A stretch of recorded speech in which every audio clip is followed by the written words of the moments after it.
Hello and welcome to my channel, Bible Vlogbox.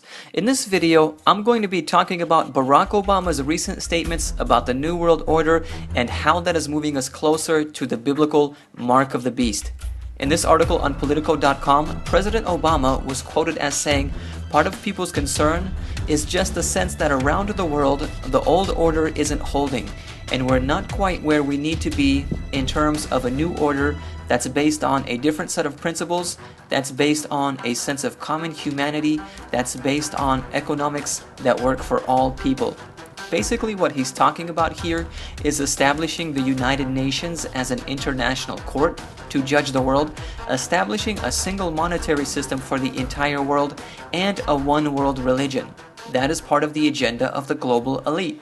And it looks like we're moving closer to the fulfillment of that agenda with every passing day. About the United Nations functioning as an international court.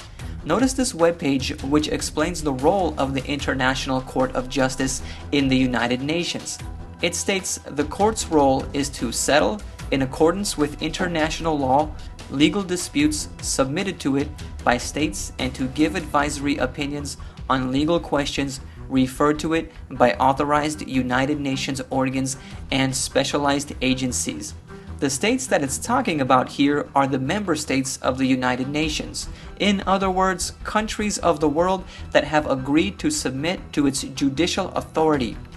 Here is a list of the member states of the United Nations. As you can see, it's quite long, and it includes countries such as the United States, Great Britain, and Germany, to name a few. About establishing a single monetary system for the entire world. Earlier this year, China Daily USA released an article which stated the World Bank's former chief economist wants to replace the US dollar with a single global super currency, saying it will create a more stable global financial system.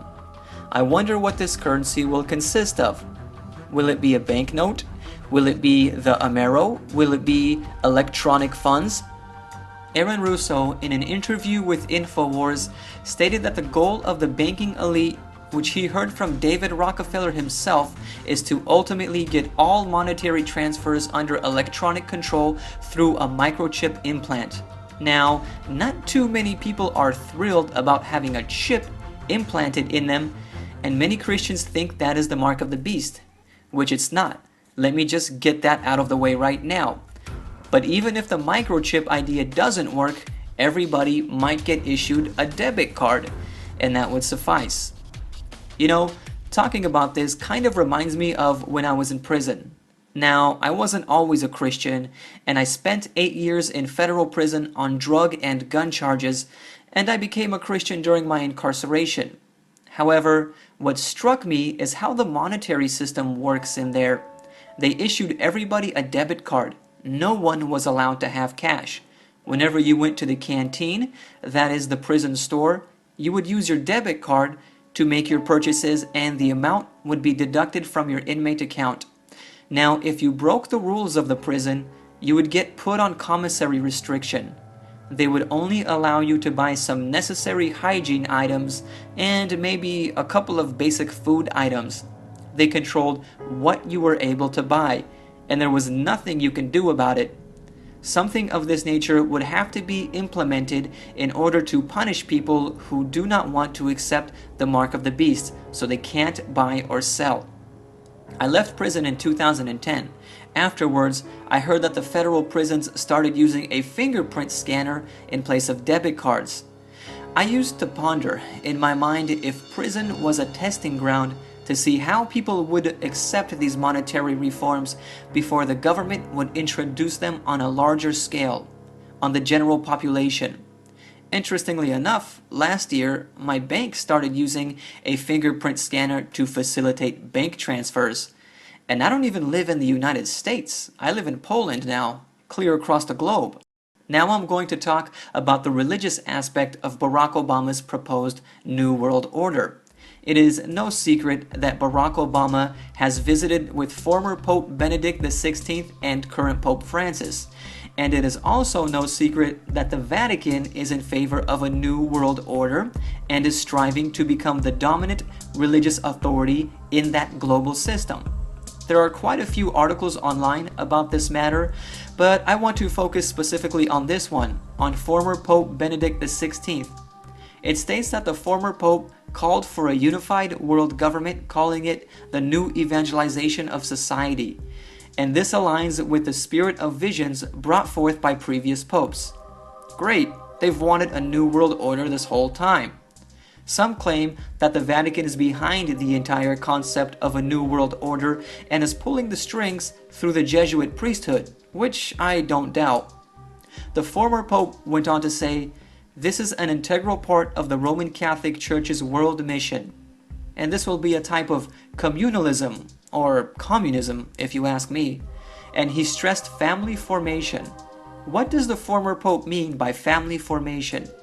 This article from the Catholic News Service gives us the answer. It states that Pope Benedict XVI said Sunday must be a day of rest for everyone, so people can be free to be with their families and with God. So basically, what we're talking about is the enforcement of Sunday rest by law. Make no mistake, the Catholic Church is going to get it. They're the United Nations authority on matters of morality. Just take a look at this quote made by the UN chief about the Catholic Church. "I count on the Catholic Church, under your leadership, to continue to work closely with the United Nations to promote a life of dignity for all. Our meeting today will send a very strong message of solidarity in our common cause."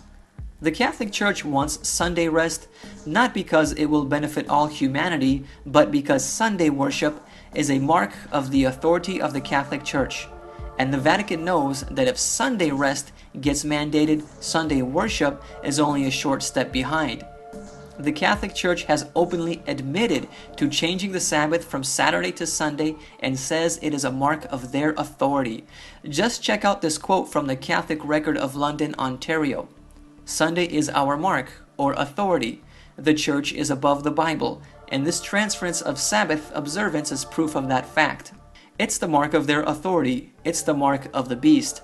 Further confirmation of that is Revelation chapter 13, verse 18, which says to calculate the number of the beast because it adds up to 666. This helps us identify the papacy as the beast mentioned here because the title of the Pope, which can be found on his triple crown of coronation, is Vicarius Filii Dei. And if you convert the letters of that title into Roman numerals and add them up, you get 666. Barack Obama called for a new world order because the old order of the world isn't working. In this new world order, the United Nations will be an international judge to all of the countries of the world, and a single, possibly electronic, monetary system will be implemented. The Catholic Church will be the religious authority of the New World Order and will use the influence of the United Nations to force everyone to honor Sunday as its mark of authority, as the mark of the beast. There can be much more said on this topic about the mark of the beast. I can go on for hours and hours because I have only scratched the surface. But instead of doing that, I'm going to leave you some videos that you can click on, which will go into more detail about the mark of the beast and how it will be implemented. Thank you for watching. This has been a Bible Flockbox production. If you enjoyed this video, please share it on your social media and subscribe to my channel. Like me on Facebook as well. I share more content there and read and respond to messages on there more than on YouTube because they're easier to keep track of. God bless.